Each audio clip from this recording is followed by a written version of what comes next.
So last spring, when Peter and Kat first started to collect ideas for presentations for books and browsers, I sent along a description of what was admittedly at the time a loose idea called the library within us. In my description to Peter, I said that it's time to think about content not as a product or a service, but a vehicle to reach an outcome. Literacy is important as a step toward informing and empowering individuals, groups, and communities. But on its own, it's not enough. As reading experiences become both portable and increasingly universal, we need to reshape our sense of publishing and build what I call the library within us, a collection of tools and resources that individuals can draw upon to connect and change the world around us. Now, I admit it's utopian, but you have to cut me some slack on that front. I grew up in Massachusetts, which, if you recall, was the only state in 1972 to vote for George McGovern. Go ahead, it's all right. We're proud. And though it was not his style, may Senator McGovern enjoy a last laugh in his new home. But I think that this idea can be more than utopian. Mark Andreessen, who's bet on 5 pretty big ideas in the last 20 years, recently told Wired that the internet has spread in size and scope to the point at which it has become economically viable to build huge companies in single domains. We typically think of these huge companies as intermediaries. These are the platforms that now dictate the landscape for digital distribution. But I believe we're at a point where we can do more than just send our content to aggregators. To get there, though, we're obligated to reframe our models and focus on the needs of individuals. In at least one sense, this is not a new idea for me. I'm on the record as being somewhat skeptical about the long-term efficacy of containers, at least as a starting point for content. And in an era of content abundance, we're going to have to compete on more than just availability. So the idea of content as a service is already moving along actually reasonably well in some domains. Just recently, for example, when Springer announced that it was changing its interface design, it's described its goals as, and this is there, speed, simplicity, and customer optimization. Those don't really sound like container qualities to me anymore. In fact, they're qualities that are consistent with the underpinnings of lean consumption. This is the model that James Womack and Daniel Jones first wrote about in Harvard Business Review in 2005. I've invoked their work before, most notably in the initial drafts of Context First, which I delivered here 2 years ago. And when that presentation grew way too long for its own good, I deleted all but a passing mention of the source. But I think it's worth returning to their 6 principles for lean consumption. The first of these is to solve the customer's problem completely. The second, don't waste the customer's time. Third, provide what they want, where they want it, and when they want it. Very much consistent with what Craig has talked about just a few minutes ago. And the last piece is to continually aggregate solutions that reduce the customer's time and hassle. If we apply these principles to traditional publishing, we can start to see why market power has shifted from producers, from publishers, to network platforms. Before Amazon introduced the Kindle in 2007, there was no interoperable solution for digital content. Fearing piracy, publishers favored DRM, which is its own story, and took little interest in the generally miserable experience of readers who tried to read books on early e-reading platforms. That people bought digital books and struggled to load, read, and maintain them on third-party systems was of no consequence to publishers. The market was small, fragmented, and generally of no interest to trade publishers. Now, during the last decade, some professional publishers did actually try to organize content to better match the needs of their client base. If you look at Bloomberg and Thomson Reuters as examples, they maintained their own platforms, they deepened their customer relationships, and over time they increased their returns. Publishers actually who wanted to provide what customers wanted, where and when they wanted it, in professional terms as part of workflow, could join up with companies like Silverchair, which worked with scientific, technical, and medical publishers to deliver information in ways that made it useful for their client base. But still, most publishing activities that remain focused on the development and dissemination of containers. Whether they're physical or digital, these containers remain publisher-determined, relatively immutable, and almost always one way. To the extent that systems existed to change this dynamic, they've been developed by third parties, many of whom represented in this room today, most of whom have had to beg for access to published content. Now, Hugh McGuire has written, who's here today, that the book and the internet will soon merge, and I agree, but I wonder how many traditional publishers will be part of that parade. Over the past decade, Clay Christensen, who's going to be invoked probably repeatedly in this committee, perhaps the person most closely associated with the ideas behind disruptive innovation, has been exploring the idea that customers hire products and services to fill an identified need. And as you heard a moment ago, this solutions-based approach ultimately breaks apart prevailing business models for media, many of which are more or less container-driven. There's no stopping consumers from hiring the products and services they want. There are jobs to be done, problems to be solved, needs to be filled. If we're going to be disrupted, though, it would be nice to know that we could see it coming. As Peter Brantley recently wrote, the embedding of books in a networked environment is something we have not seen before. In his view, it presents opportunities and challenges at the level of an individual reader. What platforms to support, how much access to provide, what levels of privacy to expect or demand are examples. But it also gives content providers a new and I think wholly transformative opportunity to meet the needs of a market that does not yet consciously exist. Continuing to create and distribute static books in whatever format you choose is a strategy that is likely to result in declining prices, lower margins, less income to reinvest, and you get the idea.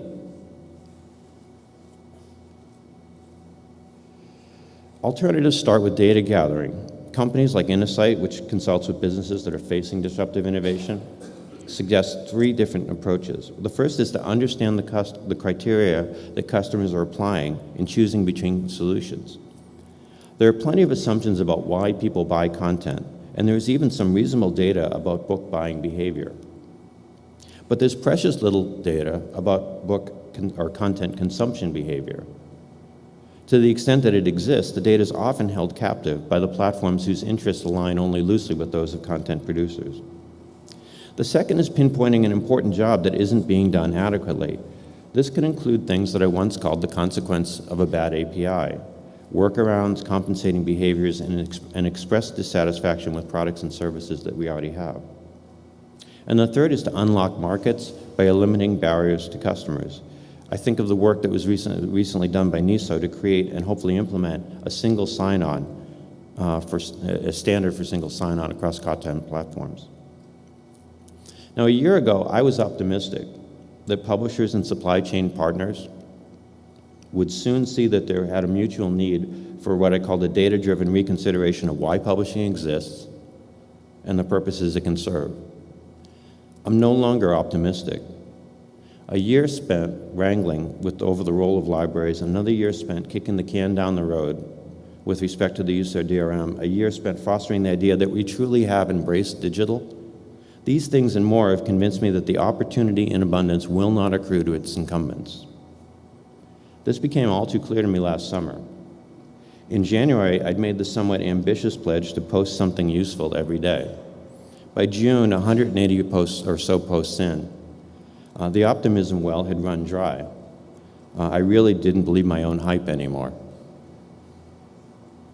Around that time, Helmut von Berg, who works with Klopotec to plan its annual conference in Berlin, asked if I might be interested in developing a short address about network publishing that would be delivered at the Frankfurt Book Fair.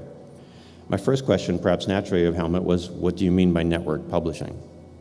And so he's always very prepared. If you know him, it will ring true. And soon I was swimming in a stack of documents that I found informative, challenging, and a bit daunting. And I have a selection of some of the things that he'd written. Traditional publishing is consequently a gatekeeper-defined culture, while that of network content provision is a cultural network. He also said these content units whether we call them items, entities, or chunks, must be prepared so that they can be found and used in accordance with expectations. And then finally, a little bit longer, sorry, you don't want to go there yet. If we go a step further, we discover that we're dealing with two different areas with regard to content: creation and preparation, and distribution and use. The first can best be summed up as content clusters, the second is market. But here's the critical piece.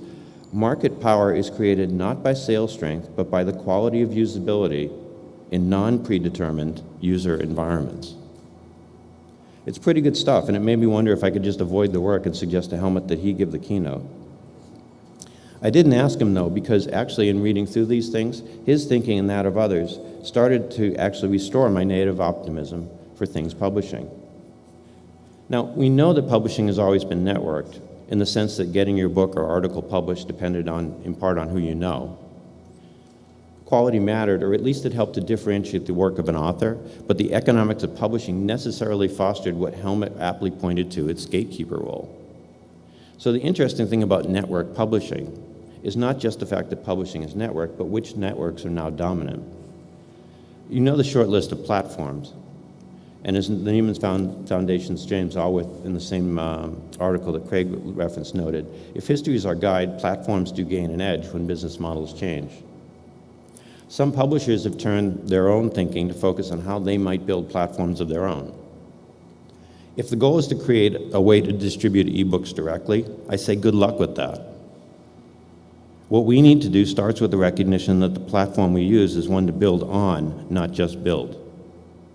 And to illustrate, I typically think of three primary functions: authoring, repository, and distribution.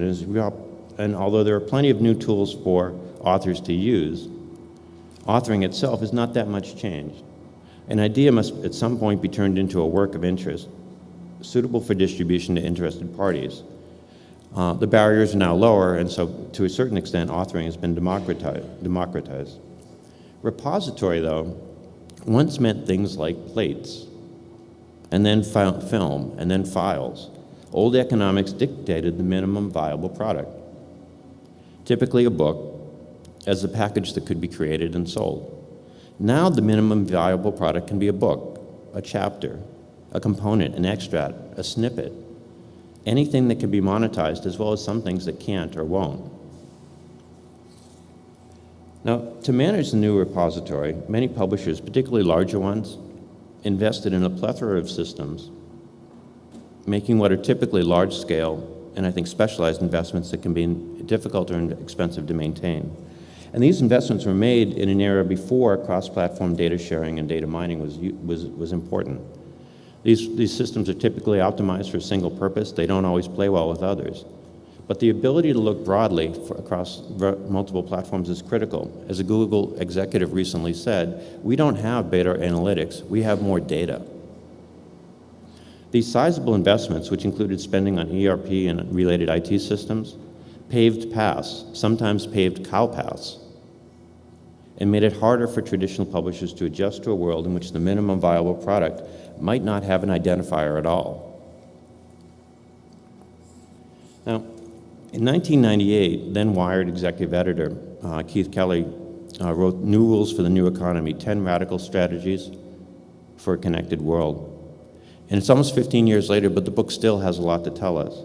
Three things are particularly true, and I wanted to draw them out. First, that he said value is carried by abundance, not scarcity in a networked world, inverting traditional value business propositions. The second, as networks entangle all commerce, a day that I think we're pretty much at, a firm's primary focus shifts from maximizing the firm's value to maximizing the network's value. And then finally, as innovation accelerates, abandoning the highly successful in order to escape from its eventual obsolescence becomes the most difficult and yet the most essential task. Think about these things for a moment. Value in abundance, clearly proprietary platforms that offer content from a small set of providers are at a disadvantage. Maximizing the network's value favors solutions that can cost-effectively use existing tools to address a market need. And abandoning the highly successful, well, that's why I lost my optimism. But it's his first of 10 rules that's the most sobering for publishers considering a networked reality. As power flows from the center, he wrote, the competitive advantage belongs to those who learn how to embrace decentralized points of control. Kelly's thinking here starts with something that was done by Salzer, Reed, and Clark in the mid-1980s. They wrote end-to-end arguments and systems design.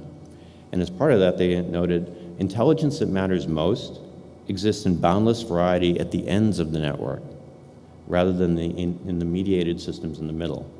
And they went on to claim, therefore, network protocols should be designed primarily as a means to those ends, rather than to serve the parochial interests of intermediary operators. So if I could break this down for a minute and translate loosely, the ends of the networks are readers, information consumers, and the recombinant opportunities that they provide. They're communities of identified as well as latent content requirements. For our purposes, the mediated systems in the middle are traditional publishers, and the network protocols designed primarily for those network ends. That's what we got with the internet. That's our sea of stories. This is why I think we struggle with network publishing. We want to apply our models, our publishing models, to the network, and what we really need to do is apply the network model to publishing. At the core, at the level of a user, network publishing tells a story. It can be utilitarian, aspirational, inspirational, or reflective, but it's not constrained. A shift to network publishing lowers barriers to the creation of content, but it amplifies the return for content creators who can leverage two-way communication and create, refine, and ultimately evolve content products around the needs of the readers that they serve. Rather than focus on filling shelves full of books in physical or digital form, we can open up new markets by filling those shelves with solutions. I think we're already evolving from a world in which we decided what would be published toward one in which we think about how what is published will be discovered, evaluated, and consumed. And if this is a future we want to enable, we have to be mindful about how to go about it. So, waiting until the market shows itself is a high-risk strategy. I think we need to prepare in at least 3 different ways. The first is standards, beyond product-level identifiers, a much more robust and I think ultimately extensive use of internal tagging. We already have tools like RDF, ISNI, and ISTC, but we need greater clarity to guarantee access and interoperability. The second is structure. If we're serious about creating, managing, and delivering a minimum viable product, we're going to have to develop, partner, and adapt to systems and structures that make content acquisition and monetization possible at levels that are far more granular than most publishers have ever considered. And the final piece is sense, because success no longer emanates from a series of well-planned, top-down decisions. Publishers need to develop and maintain market understanding that helps them prepare for and address consumer needs that have not yet been articulated. These initiatives demand broad-scale change, but they're not universally applicable. Authors and consumers are not the ones at risk. Publishers and in some cases technology vendors are. Now, investing in discovery standards, content structure, and the maintenance of a market-facing rather than a product-centered sensibility are hedges toward long-term sustainability. The traditional functions of a publishing repository, essentially preparation, management, and monetization of content, will need to be maintained at a much greater level of detail. Fixed format sales, physical and digital containers, essentially, will persist, but at prices that are likely to decline, margins that will shift, and ultimately favor those who can monetize components. Now, at the start of my talk, I invoked Marc Andreessen in his view that the internet is spread to this point at which it's now economically viable to build huge companies in single domains. I alluded to 5 bets that Andreessen had made in the last 20 years, and at a high level, these are those bets. I don't think it's that hard to see what happened with the first 4 ideas. By 2015, we expect that half the world will be connected to the web. And at this conference in particular, I don't think I need to make a case for browsers. But Andreessen's most recent bet, software will eat the world, reminds me of a question that Richard Nash asked last week when he was at a NISO meeting in Boston. It was this: What if the book is the algorithm? We now have the tools to serve a widely dispersed, networked audience in ways that would never have scaled in effect in an earlier era. These tools are not products, they're vehicles to reader-valued outcomes. As Kevin Kelly claimed, abandoning the highly successful is the most difficult and essential task. It's hard to imagine that this is the week you need to decide, but maybe it is.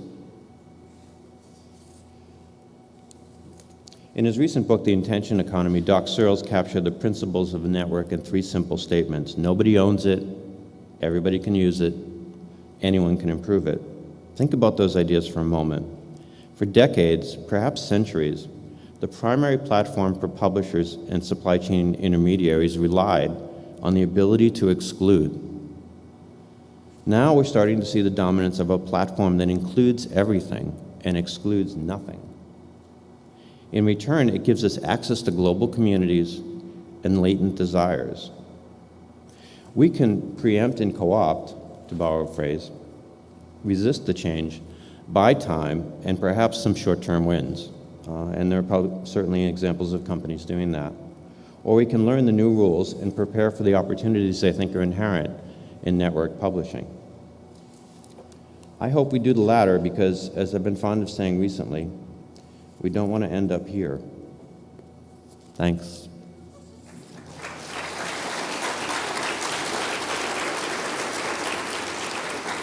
Question? I have time for questions. Did I scare you? I wanted to. I really, really wanted to. All right, while you're thinking for a moment, I want to make another appeal for you to pick up a free copy of book, A Futurist Manifesto. We're proud to donate it. We're really proud of what's in the book, but I also want to say that we'd be really bummed if there were lots of copies left when we went home tomorrow. There's nothing worse to an editor than learning that we can't even give the book away.